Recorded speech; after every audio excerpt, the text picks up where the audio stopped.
اب جو میں حدیث کوٹ کرنے لگا ہوں یہ حدیث بخاری اور مسلم میں موجود ہے، اور جو بخاری میں ہے اس کا حدیث نمبر ہے 5728، اور مسلم کی جو حدیث ہے اس کا حدیث نمبر ہے 5779۔ اس طرح یہ مسند امام احمد بن حنبل نے بھی اس کو روایت کیا، اور ترمذی میں موجود ہے۔ یحدث سعد عن نبی صلی اللہ علیہ وسلم انہ قال اذا سمعتم بالطاعون بأرض فلا تدخلوها واذا وقع بأرض وانتم بها فلا تخرجوا منها۔ اس میں حضرت سعد رضی اللہ تعالیٰ روایت کرتے ہیں کہ آقا علیہ الصلوۃ والسلام نے فرمایا، آقا علیہ الصلوۃ والسلام نے اس حدیث میں مکمل لاک ڈاؤن کے بارے میں فرمایا کہ اگر تم سنو اذا سمعتم بالطاعون بأرض فلا تدخلوها، فرمایا کہ اگر تم سنتے ہو کسی خطے میں، کسی سرزمین میں، کسی کنٹری میں سنتے ہو کہ وہاں طاعون پھیل گیا ہے۔ پہلے دور میں طاعون ہوا کرتا تھا، اب طاعون نہیں رہا۔ اب طاعون وہ بھی ایک وائرس تھا، وہ ایک مجزومی وائرس تھا، وہ کسی کو چھونے سے آگے ٹرانسفر ہو جاتا تھا۔ اسی طرح آج کرونا وائرس بھی طاعون ہے، یہ بھی طاعون کی طرح ہے۔ تو فرمایا اگر تم سنو کہ وائرس پھیل گیا ہے، طاعون پھیل گیا ہے، فلا تدخلوها، تو اس علاقے میں داخل نہ ہو۔ وَإِذَا وَقَعَ بِأَرْضٍ وَأَنْتُمْ بِهَا فَلَا تَخْرُجُوا مِنْهَا، فرمایا کہ اگر تم کسی علاقے میں ہو اور تم نے سنا کہ وہاں طاعون کی بیماری ہے تو اس علاقے سے باہر نہ جاؤ۔ اس حدیث میں آقا علیہ الصلوۃ والسلام نے آپ اندازہ فرما لیں 1400 سال پہلے مکمل لاک ڈاؤن کے بارے میں فرما دیا۔ اب ہماری گورنمنٹ نے یہ کیا کہ جو لوگ بیرون کنٹری میں تھے شروع میں ان کو لا کر وہ پاکستان میں لے آئے۔ جب وہ پاکستان میں آئے تو ان کے ٹیسٹ کیے گئے تو ان کے ٹیسٹ مثبت ہے، جس کی وجہ سے پاکستان میں کرونا وائرس کی وبا زیادہ پھیلنے لگی۔ تو اس حدیث میں عمل کرتے ہوئے، اس حدیث پر عمل کرتے ہوئے چاہیے تھا کہ جہاں پر ہے ٹرانسپورٹ ہے، TI ہے، جہاز ہے، فلیٹس ہیں، جو بھی ان کو روک دینا چاہیے تھا، ان کو وہ بحال نہیں کرنا چاہیے تھا۔ اس حدیث یہ حضرت عمر رضی اللہ تعالیٰ عنہ کے بارے میں آتی ہے اور بخاری شریف میں موجود ہے۔ حدیث نمبر ہے 5729 اور 5730۔ حضرت عمر رضی اللہ تعالیٰ عنہ شام کے لیے روانہ ہوئے۔ جب آپ مقام سرگ میں پہنچے تو آپ کو اطلاع ملی کہ شام میں طاعون کی بیماری وائرس پھیل گئی ہے۔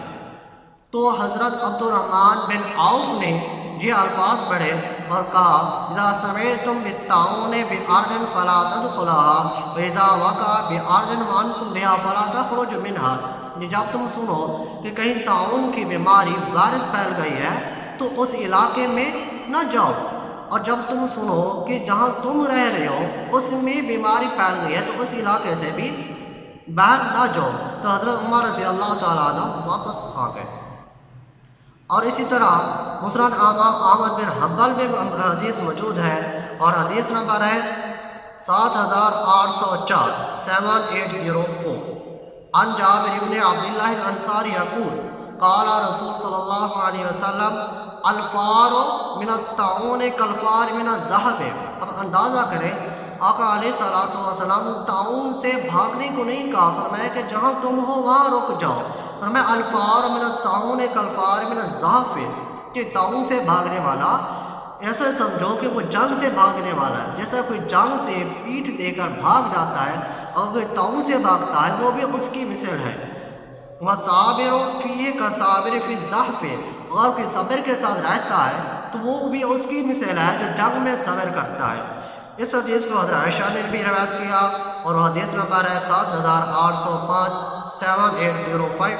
اس نے بھی یہی کہا الفار من الطاعون کالفار من الذہب، کہ جب کوئی طاعون سے بھاگتا ہے ایسے سمجھو کہ وہ جنگ سے بھاگ رہا ہے۔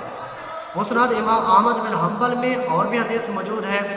آقا علیہ الصلوۃ والسلام نے فرمایا کہ جو طاعون ہے، وائرس ہے، کرونا وائرس ہے، مجزومی مرض ہے، وہ مسلمانوں کے لیے، آقا علیہ الصلوۃ والسلام کی امت کے لیے وہ ایک رحمت ہے۔ کافروں کے لیے عذاب ہے، مسلمانوں کے لیے وہ رحمت ہے۔ حدیث میں آتا ہے، امام احمد بن حنبل روایت کرتے ہیں، عن ابی عصی بن مولا رسول اللہ صلی اللہ علیہ وسلم یقول قال رسول صلی اللہ علیہ وسلم اتانی جبریل بالحمى والطاعون فامسكت الحمى بالمدینہ والطاعون الى الشام۔ فرمایا کہ میرے پاس جبریل علیہ الصلوۃ والسلام آئے، وہ میرے پاس بخار بھی لے آئے اور طاعون بھی لے آئے۔ فرمایا کہ میں نے طاعون کو مدینہ میں رکھا، اور فرمایا کہ میں نے طاعون کو شام کی طرف بھیج دیا اور بخار کو مدینہ شریف میں رکھا۔ وارسل طاعون کو الى الشام، شام کی طرف بھیج دیا۔ فالطاعون شہادت لامتی، فرمایا کہ طاعون جو ہے وہ میری امت کے لیے شہادت ہے، ورحمت اور رحمت ہے، لاہم اور میری امت کے لیے رحمت ہے، ورجس علی الکافرین، فرمایا کہ کافرین کے لیے وہ عذاب ہے۔ مسلمان اسے نہ ڈریں۔ مسلمانوں کے لیے آقا علیہ الصلوۃ والسلام نے دعا فرمائی۔ آقا علیہ الصلوۃ والسلام کی اس حدیث کے مطابق مسلمانوں کے لیے تو طاعون اور وائرس، کرونا وائرس ایک رحمت کے طور پر ہے، اور اسی حدیث کے مطابق اور امام بخاری بھی ایک حدیث لاتی ہے کہ طاعون اور کرونا وائرس کی شہادت ہے، اور امام بخاری اور امام مسلم متفق علیہ حدیث ہے، اور بخاری کا حدیث نمبر ہے 2829 2829 اور مسلم میں ہے 4940۔ عن ابی ہریرہ، حضرت ابو ہریرہ فرماتے ہیں کہ آقا علیہ الصلوۃ والسلام نے فرمایا ان رسول اللہ صلی اللہ علیہ وسلم قال الشہادۃ خمسۃ، اب اس میں شہادت قسمیں بتائی جا رہی ہیں کہ شہید ہے کون۔ الشہداء خمسۃ المطعون، پہلی قسم بھی یہ بتائی کہ جو طاعون سے مر جائے، وائرس سے مر جائے، وہ بھی شہید ہے۔ والمبطونہ، اور پیٹ کی بیماری سے مر جائے وہ بھی شہید ہے۔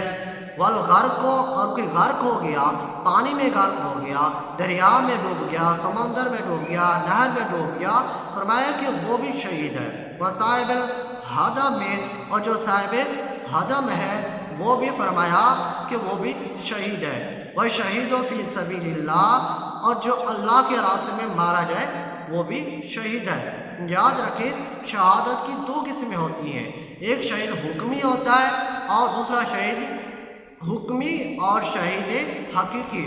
جو یہ چار قسمیں بتائی ہیں کہ پیٹ کی بیماری سے مرنے والا، اور طاعون سے مرنے والا، غرق ہو کر مرنے والا، اور صاحب حدم، یہ جو شہید ہے یہ حکمی طور پر ہے، حقیقی طور پر نہیں ہے۔ اور جو حقیقی طور پر شہید ہوتا ہے وہ شہید فی سبیل اللہ ہے، اللہ کے راستے میں جو مر جائے، تلوار سے مر گیا، نیزہ لگا مر گیا، یا تیر لگا مر گیا، یا کہ بم بلاسٹ ہوا مر گیا، یہ جو سب شہید ہیں یہ شہید حقیقی ہیں۔ اور جو باقی شہید فرمایا پیٹ کی بیماری سے مرنے والا، یا طاعون سے مرنے والا، غرق ہو کر مرنے والا، صاحب حدم جو شہید ہیں یہ حقیقی شہید نہیں ہے، حکمی طور پر ہے، ان کو فضیلت دی جا رہی ہے شہید کے برابر۔